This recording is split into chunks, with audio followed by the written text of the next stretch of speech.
All right. So I'm not sure if some of the people here might have seen everything that Cat Williams has stated, or maybe even some clips, right? Cat Williams said a lot of things that were very, very interesting, and I want to actually go over um, just one thing that he stated, and it dealt with Ricky Smiley. Ricky Smiley stated that he was originally supposed to have the role of Money Mike, that he was supposed to be, the pimp, right? But Cat made a point to state that when was the last time that you seen Ricky Smiley ever play the role of a man, right? So you got this guy that's a comedian, and for whatever decades he's been playing the same tired role of a woman, but now all of a sudden he's supernaturally going to be and playing the role of a pimp, right? So this is what Cat stated. Ricky Smiley knows this, and I don't know why he would lose a child and come on the air and start lying. That's why people believe in rituals right there. Is because, well, why would he lie? I don't know why liars lie, but I can tell you this. We auditioned in Los Angeles. Yes, I was audition number 201. So 200 black comedians auditioned for the role of Money Mike with me. You're saying all 201 of us was auditioning and you had already had the role and had already shot the role in 4 days. The truth of the matter is that Money Mike in the original script got SA'd in a bathroom. And that's what Ricky Smiley was okay with.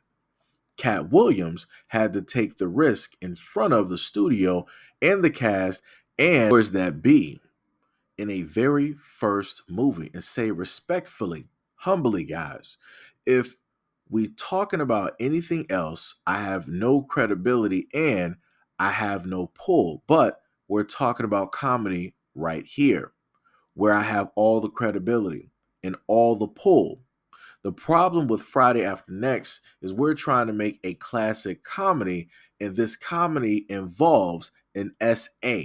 An SA is never funny no matter who it is and who it happens to or what the circumstances are. If you would allow me to allow us to do this movie without a black man getting SA'd in it, I promise you that it will be twice as funny as it would be with him getting SA'd. So considering that's the real story. And thinking back to the film, you technically knew what was going to take place, right? You knew that Terry Crews's character was, in a sense, interested or going directly after, Cat, because this dude was, looking like he just came directly out of prison. But I also want to note this is not technically the first time that Terry Crews has been in a movie where his character was interested in men, right? Because if you go back to White Chicks, the same thing pretty much happened there. So, you might want to follow the dots directly on that with people, I guess you could say, getting typecast or being placed into certain types of roles of humiliation and things of that nature. But looking back at that movie, you could pretty much sense what was intended or what was going to happen. But as Kat stated, they took that out and it became a whole different scene, right? You saw Money Mike Hughes was in the bathroom and he saw Terry Crews's character. He was like, hey, play, one at a time. It's like, I'm in here at the moment, about to be out, when I finish up, close the door, whatnot, whatever. Terry Crews decided that he wanted to slowly close the door and still be in there, and Cash is looking bewildered, like, what did you do? What you think is about to, really happen here? Terry Crews character starts taking off the phone books that he had wrapped around, his stomach area, because again, this is a dude who was pretty much in prison, so expecting a shank or something like that. And you saw Terry Crews's character getting ready to try to commit the act, right? And people have to understand that when it deals with black men in the entertainment industry, they will always find a way to humiliate, to downplay the masculinity of a black man, downplay the intelligence, downplay the strength, pretty much do everything to emasculate a black man. They will put him in a dress. They will put him into compromising positions with other guys directly out there. They do it all the time, right? And the main thing that Cat was trying to convey to a lot of people is that he is a true comedian. And if he sees something that is, a bit off, he has the type of mental capacity to rewrite it and make it something even better than what it was that they originally wanted to set forth and put out in the first place. And that's what he did with that scene. That is what he did with that scene. And I remember laughing directly at that scene because I was like, yeah, this dude sat up there and got him. This dude thought he was big and bad and tough. He thought he had the size difference and all this other type of stuff. And, Money Mike got him, right? Money Mike got him.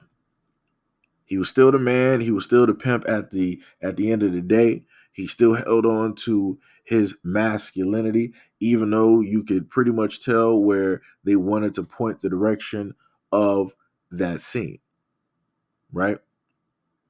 And like I said before, it's pretty interesting. A lot of people are more than likely going to listen to Cat Williams and they're going to try to say that he's bitter. They're going to try to say that he's angry and he's just saying all of these things.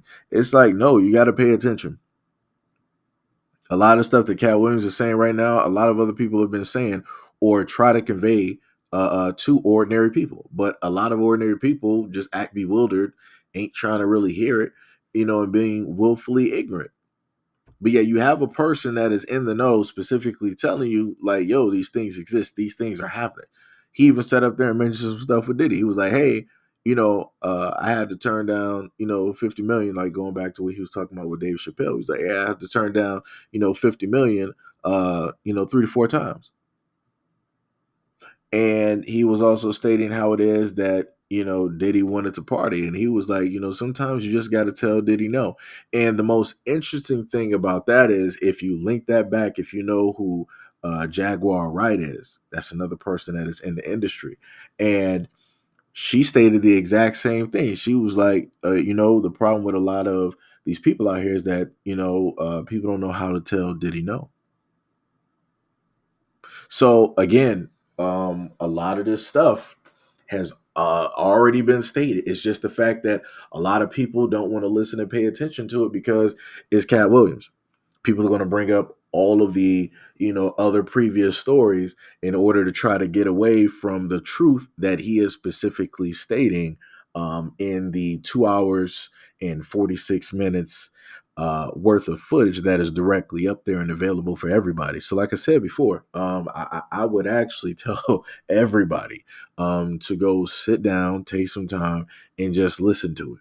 I would actually say I would rather you watch it versus just listening to it because there's a lot of emphasis on a lot of the things and the conversations that are being had. And I can highly tell you that just within the first pretty much 10 minutes is pretty explosive. There's bombs being dropped everywhere. Like literally it is scorched earth. So, again, I bring you guys videos that I think you would find, interesting or mention things that I think you guys would find interesting. So I want to know you guys' opinions. If you have specifically seen any of the footage, how do you feel about some of the things that Cat has said? Do you think that he's jaded? Do you think that he's angry and bitter towards, other comedians and their fame and success and money? Or do you feel that this is just him, trying to let people know some information just like he did with one of his previous comedy specials when he pretty much did the exact same thing there. But anyways, let me know what you think about this video and everything that I stated in the comment description below. And as always, peace, love, and stay tuned for the next video.